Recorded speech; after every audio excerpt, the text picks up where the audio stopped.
आज के वीडियो में हम लोग वैदिक सभ्यता या वैदिक संस्कृति के बारे में पढ़ेंगे। इस टॉपिक से भी प्रत्येक एग्जाम में 1 या 2 प्रश्न पूछ लिए जाते हैं और केवल वही प्रश्न है जो कि पेपर में पूछे गए हैं। वैदिक धर्म का मुख्य लक्षण किसकी उपासना है? तो प्रकृति का था। ये लोग प्रकृति की पूजा करते थे। ऋग्वेद के किस मंडल में शूद्र का उल्लेख पहली बार मिलता है? तो 10वां मंडल में मिलता है। 4 वर्णों का उल्लेख इसी में है। कृष्ण भक्ति का प्रथम प्रधान ग्रंथ कौन है? तो श्रीमद् भागवत गीता है। और भारतीय संगीत का आदि ग्रंथ किसे कहा जाता है? सामवेद को कहा जाता है। भारत के राज चिन्ह में प्रयुक्त होने वाले शब्द सत्यमेव जयते किस उपनिषद से लिया गया है? मुंडको उपनिषद से लिया गया है। वेदों की संख्या कितनी है? तो 4 है। सिंपल सा है। ऋग्वेद है, यजुर्वेद है, सामवेद है और अथर्ववेद है।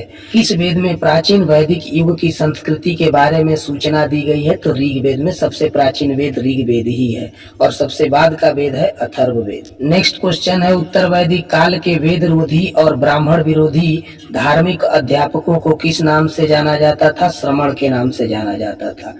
पूर्व वैदिक या ऋग वैदिक संस्कृति का काल किसे माना जाता है? 1500 से लेके 1000 ईसा पूर्व के बीच में।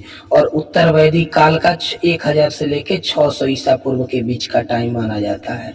पुराणों की संख्या 18 है। ऋग्वेद में संपत्ति का प्रमुख रूप बोधन है और प्रथम विधि निर्माता कौन थे? मनु थे। ऋग वैदिक आर्यों का मुख्य व्यवसाय क्या था? पशुपालन था। कौन से 3 वेद संयुक्त रूप से त्रयी के नाम से या वेदत्रयी के नाम से जाने जाते हैं? तो ऋग्वेद, यजुर्वेद और सामवेद को वेदत्रयी कहते हैं। अथर्ववेद इसमें शामिल नहीं होता है। उत्तर वैदिक काल में लिखे गए ग्रंथों का सही क्रम कौन सा है? तो सबसे पहले वेद लिखे गए, उसके बाद ब्राह्मण लिखे गए, उसके बाद आरण्यक लिखे गए, उसके बाद उपनिषद लिखे गए। वैदिक गणित का महत्वपूर्ण अंग है शूल्ब सूत्र है। आर्य शब्द का शाब्दिक अर्थ है श्रेष्ठ या कुलीन। उपनिषद पुस्तकें हैं किस पर आधारित है? दर्शन पर आधारित है। प्राचीन भारत में निष्क से किसे जाना जाता था? तो स्वर्ण आभूषणों को निष्क के नाम से जाना जाता था। गायत्री मंत्र देवी सावित्री को संबोधित किस पुस्तक में मिलता है? ऋग्वेद के 3 मंडल में मिलता है। किस काल में अछूत की अवधारणा स्पष्ट रूप से उदित हुई है? धर्मशास्त्र के काल में। और धर्मशास्त्रों के भू राजस्व की दर क्या है? तो 1/6 थी। ऋग्वेद का कौन सा मंडल पूर्णतः सोम को समर्पित है? 9वां मंडल है। मीमांसा या पूर्व मीमांसा दर्शन के प्रतिपादक कौन है? जैमिनी है। न्याय के गौतम है। वेदों को अपौरुषेय क्यों कहा जाता है? क्योंकि वेदों की रचना देवताओं द्वारा की गई है, इसलिए इन्हें अपौरुषों के नाम से भी जानते हैं। आर्य भारत में बाहर से आए थे, सर्वप्रथम बसे थे कहाँ पर? पंजाब में बसे थे। और मध्य एशिया से आए थे, ये स्वामी दयानंद सरस्वती के अनुसार है। शूल्ब सूत्र किस विषय से संबंधित पुस्तक है? ज्यामिति से संबंधित है। जबकि लीलावती एक पुस्तक है, वो गणित से संबंधित है। योग दर्शन के प्रतिपादक कौन थे? पतंजलि थे। न्याय दर्शन को किसने प्रचारित किया था? गौतम ने किया था। और एशिया माइनर स्थित बोगज कोई का महत्व इसलिए है, क्यों है? वहाँ जो अभिलेख प्राप्त हुए हैं उसमें 4 वैदिक देवताओं का उल्लेख है। कौन कौन? इंद्र का, वरुण का, मित्र का और नसात्य का उल्लेख है। इसीलिए बोगज कोई अभिलेख का महत्व है। और 800 ईसा पूर्व से लेके 600 ईसा पूर्व का काल किस युग से जुड़ा है? ब्राह्मण युग से जुड़ा है। प्रसिद्ध 10 राजाओं का युद्ध दशराग युद्ध के नाम से भी उसे जाना जाता है। किस नदी के तट पर लड़ा गया था? पुरुषणी नदी के तट पर लड़ा गया था। पुरुषणी नदी का अब नाम क्या है? रावी नदी है। सुदास और 10 जनों के बीच में यह युद्ध हुआ था। वेदांत या उत्तर मीमांसा दर्शन के प्रतिपादक कौन है? बदरायण है। वैशेषिक के कौन है?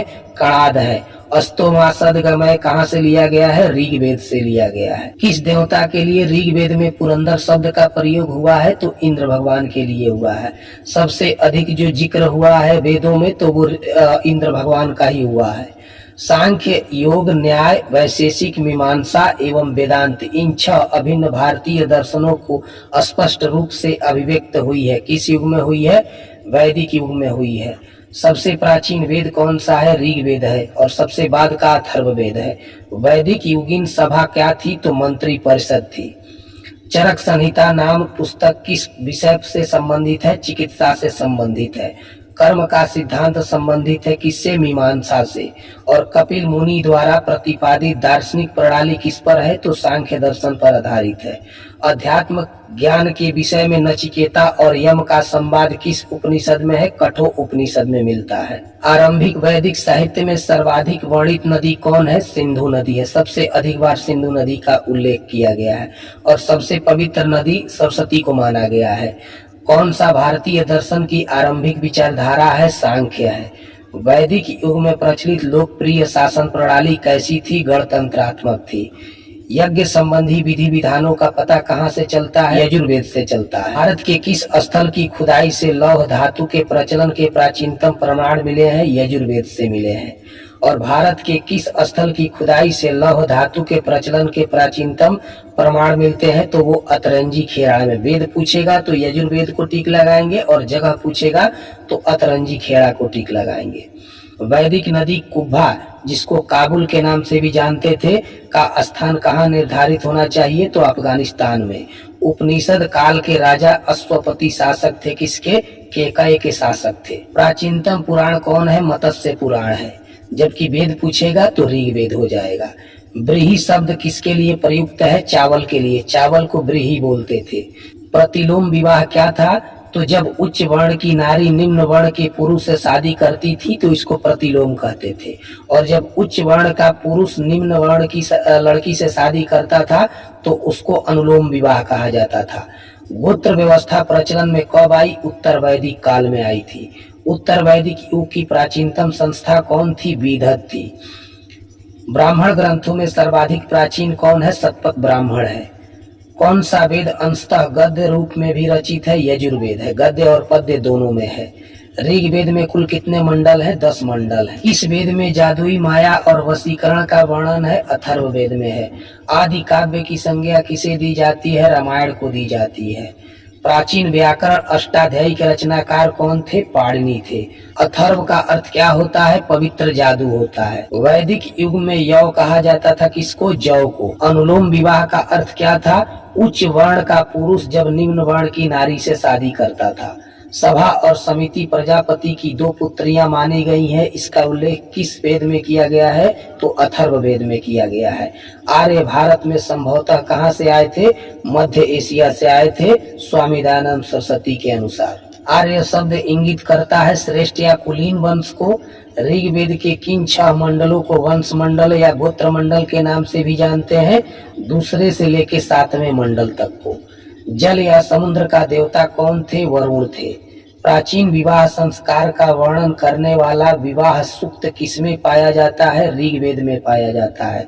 संस्कारों की कुल संख्या कितनी है? 16 संस्कार हैं।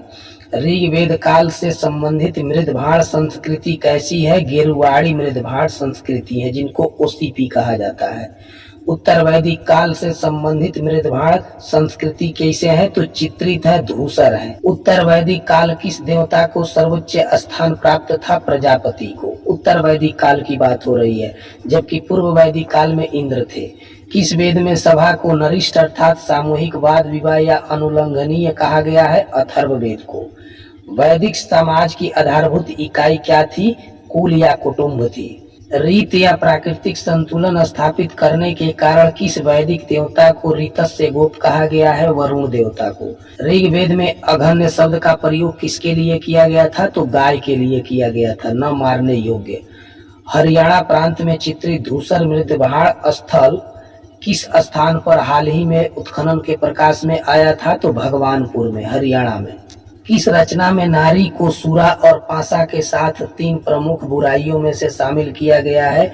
मैत्रेयी संहिता में। ऋग्वैदिक काल के सबसे प्रधान उस देवता की पहचान करें जिसकी स्तुति में 250 सूक्तों की रचना की गई थी। तो इंद्र भगवान के लिए 250 सूक्त बनाए गए थे। अग्नि के लिए 200 मंत्र थे। ऋग्वेद में सबसे पवित्र नदी किससे माना गया है? तो सरस्वती को माना गया है, ऊपर बताया हूँ। पूर्व वैदिक आर्यों का धर्म प्रमुखता था प्राकृतिक पूजा और यज्ञ पूजा। शतपथ ब्राह्मण से संबंधित राजा विदेत माधव से संबंधित ऋषि थे। कौन थे? ऋषि गौतम राहुगण थे। पतंजलि कौन थे? पाणिनि के संस्कृत व्याकरण अष्टाध्यायी के टीकाकार हैं। ऋग्वेद में कितने सूक्त हैं? 1028 सूक्त हैं। आर्यों के आर्कटिक होम सिद्धांत का पक्ष किसने बताया है? बाल गंगाधर तिलक ने बताया है। अवेस्ता और ऋग्वेद में समानता है। अवेस्ता किस क्षेत्र से संबंधित है? ईरान से। गायत्री मंत्र की रचना किसने की थी? विश्वामित्र ने की थी। मनु स्मृति मुख्यतः संबंधित है किससे? सामाजिक व्यवस्था से, जिसकी रचना मनु ने की थी। अंतिम क्वेश्चन है, 3 क्रमों में 3 लोकों को माप लेने के कारण किसे उपक्रम कहा गया है? तो भगवान विष्णु को। 3 कदम में ही पूरे लोक को नाप लिए थे, इसीलिए उनको उपक्रम के नाम से जाना गया है, भगवान विष्णु को। चलिए अब मिलते हैं नेक्स्ट वीडियो में, तब तक के लिए धन्यवाद।